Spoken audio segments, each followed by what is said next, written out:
Right now. I know, obviously the loss of any life is tragic, so let's just have one moment. Thank you. And good evening. I want to thank everybody for coming out here today to the DA Beach Club, which is a place that brings back a lot of memories, almost as many memories as some faces in this room. I've grown up here, I've worked here as a lifeguard, and I've served some of you, but that's a story for another time. It's a fitting place for where we are now as we gather for my first fundraiser for the campaign. Already, the amount of support and encouragement has been overwhelming. I think nobody thought we'd get this many people in the room. We didn't have to sell anything that wasn't legal. Already, and I would say so many of you reached out to me, voicemails, text messages, some of you more than others. Lou Goldstein, how are you? Good to see you, Lou. You wanted to be acknowledged? I worked it into the speech. And share with me your excitement about where we want to go. And it's about more than a political campaign. Many of you have shared with me what you have said, your hopes and your aspirations for the future of this community that I know we all love and care about. And I know many of you are tired of getting fake promises, and you're too smart to believe that there is out there some silver bullet to all our problems. You're not looking for a miracle worker.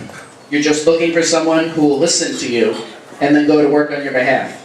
In essence, you want someone with a track record to get things done. As many of you know, I've spent my adult life, 9 years. You have to phrase things creatively when you give a speech, otherwise, it doesn't look as glowing as you might think. My adult life working on behalf of the community. When I got out of college, I was called to public service. Working for Senator Klein, who gave me the opportunity to partner with so many of you around this room, and I could go out and start naming names, but at 10 o'clock the open bar ends and they're going to yank us all out of here, so we got to be careful. But hearing your concerns and pushing to get something actually done on your behalf. Working together, we did just that. We brought the first bank to Van Nest in some 20 years. We pushed for air monitors along the Croggs Neck commercial corridor, where traffic is often at a standstill and emissions are spewing into the air. And we secured transportation resources, from setting up town halls for the bus issues that we're having in Country Club and the BX24, to securing shuttle service for Pilot Cove at City Island. I don't see Virginia here, but I know she's with us in thought for sure. Most importantly, we pushed for meaningful safety improvements. From pioneering the borough's first Court Watcher program to stop repeat offenders from getting off the hook, to securing abandoned properties that were left behind in the foreclosure crisis. We took a strong stand to say establishments that threaten the peace, and even in some cases our safety, would no longer be tolerated in this section of the city. The record speaks for itself. 4 places, gone. While some might have called this John Doyle and the War on Fun, there they are. And Nicole, she's over here too. And that's our catchphrase, they can. The truth is, many of these lounges destroyed their neighbors' quality of life and forced some to contemplate leaving our community. That should never happen. Yeah! I didn't pay to do that.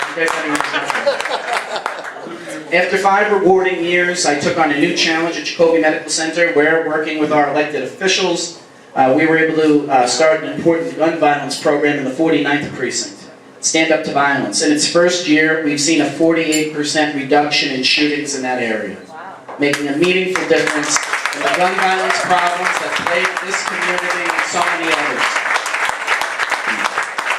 Outside of my day job, and I do go to work every day. I know some of you don't think that when you get that 4 a.m. email, but I assure you, I still have to get up and go. I continued our work in our community as a neighborhood activist, championing the causes that matter to so many of you. Serving on the board of 2 dynamic organizations, the City Island Civic Association, and I see some of our people right over here, and the 45th Precinct Community Council, and I know we have some of them over on the other side of the room. We've worked together to improve the quality of life in our area, whether it's countering out-of-scale development, pushing for parks, or a universal pre-kindergarten, or defeating unaccountable bureaucracy run amok exemplified by the Bloomberg City Island Bridge. I've seen the good that can happen when people come together for a common purpose. That should be the call of public service, and that's what I hope to do if I'm elected to the City Council.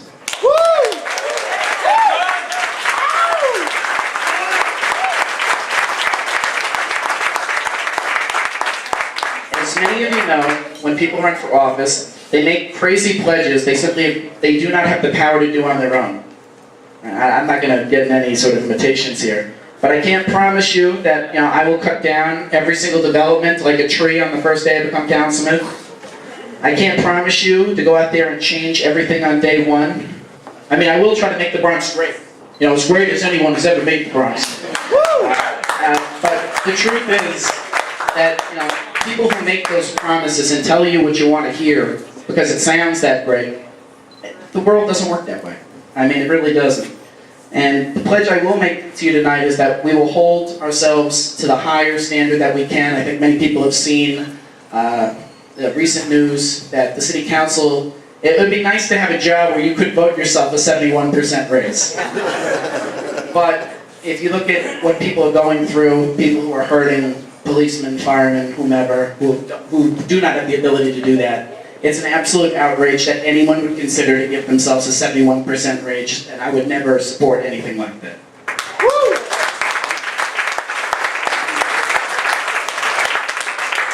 What I will do is make a pledge to hold myself to a higher standard, a standard I expect all of you to enforce. For this reason, I'll institute participatory budgeting to give transparency how your tax dollars are spent in your community. And that map back there is a big part of that, in terms of bringing people together, bringing in stakeholders from all the different communities to talk about how their public dollars are spent in the neighborhood. This happens throughout the city. It doesn't happen in this district. Wonder why? But it is something that we need to do, and that is something I'm absolutely committed to doing. And many of you, I do notice a few Post-its up there. I know someone put a Post-it on City Island saying too many Doyles, but I took that one down.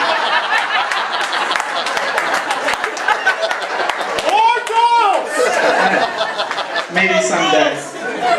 My mom would be proud to hear that. To ensure your voices are heard, and that I never truly forget who's in charge, each and every one of you, the voters. I will hold the town hall annually in every neighborhood as an office. Simply put, democracy is not a spectator sport. Too often, those in office seem to be everywhere during the election season. You see them on TV, you get their mail, they'll call your house about 500 times. And, they'd even rent the Goodyear blimp if they thought it would get your attention. But after the polls close, so many of these same people are nowhere to be found. Some might say these individuals joined the Witness Protection Program. I don't work that way. I think many of you know that. I'm a pretty persistent person. I was told recently that I was a pain in the ass, but that I'm a nice pain in the ass, for whatever that means. I'll make sure my public schedule is available on my website, right over here, behind this blown-out version of my forehead. If anyone wants, I'm going to sell that little space for advertising after this. Because you have a right to know who your representative is meeting with on the public dollar, and you have a right to know what issues are being prioritized. That's what I can do on my own, without needing any bills to be passed or promising something I cannot do. But there's much more we need to accomplish. Young people, many of my friends, and there are many young people here, so let's give a hand for that. Young people get involved in the political process. But the truth is, many young people leave this area because it doesn't make sense to pay a little less in rent and then suffer a 90-minute commute downtown.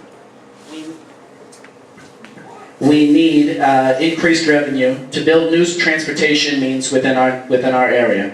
Whether it's the East Side Metro North Access or ferry service to Thrives Neck or Pelham Bay Park, all options need to be on the table. It's also simply intolerable that the unprecedented buildup of retail within our area has been matched by a solid commitment of infrastructure dollars to improve the traffic flow. Working with my fellow activists in the East Bronx Traffic Coalition, we've advocated for changes to support our growing community and robust economic activity. We've seen some improvements, but so much more needs to be done. I would be in a stronger position to do this if I was in office. Still working, don't worry. It's not yet 10 o'clock at that point. Over the last 2 decades, the NYPD has made tremendous strides to bringing crime to its lowest levels in recorded history. At the same time, our community hasn't always received the attention it deserves. We need to build upon the neighborhood policing model championed by Commissioner Brad. Pick your shoulder up. Yep. Can we got it? There we go. Thank you. Thank you, Dan. Commissioned by Commissioner Braden to put 1,100 more cops in the streets. An undermanned community such as ours deserves nothing less. Woo!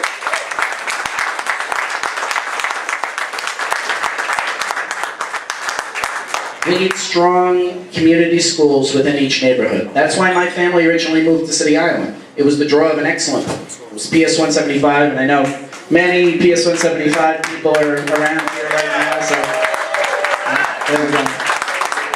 Today, schools are spending more and more time preparing for standardized tests that penalize both the students and the teachers.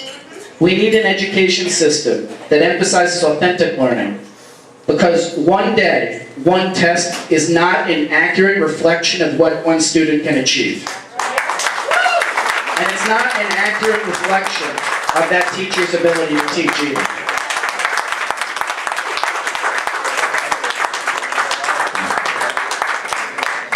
Like many of you, I walk our streets. I think I'm on the street all the time these days. I talk to all my neighbors, and I've heard so many of your stories.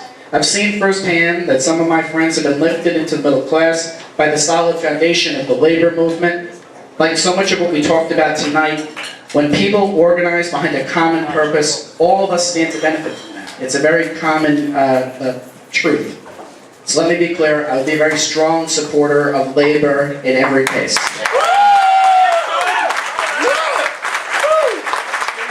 So we have some labor people in the house, so they get a little loud. As long as no one's on the clock right now, it's fine. As many of you know, or many of you have moved or stayed in this community because you are suburban atmosphere, and you also small town feel. If you don't have it, you probably want an area within walking distance to experience it. We need to preserve our open space and make sure people can appreciate the natural beauty that the Bronx has to offer. Because nobody knows unless they run into someone who tells them, the Bronx is a quarter parkland, and we need to do more to maintain those areas, to build on those areas, to preserve those areas, so that everyone can have a little peace and quiet within their neighborhood.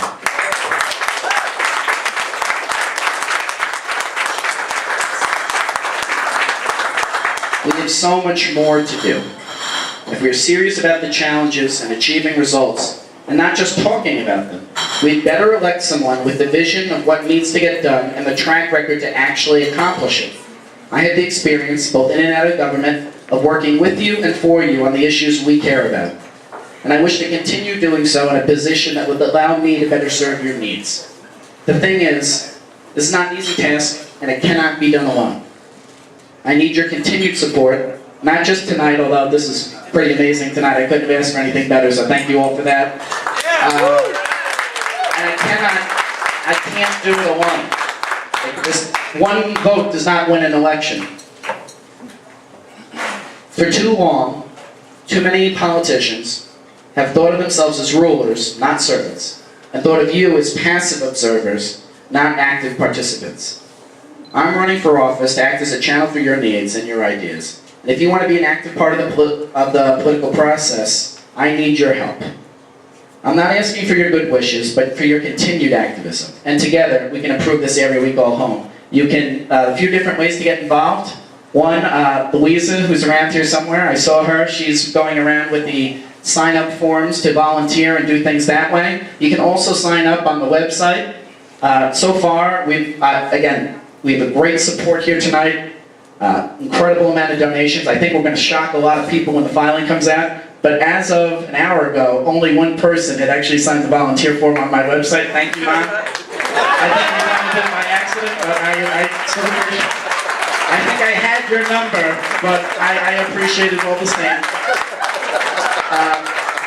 And again, this is about everyone coming together to accomplish great things. So thank you all very much. God bless.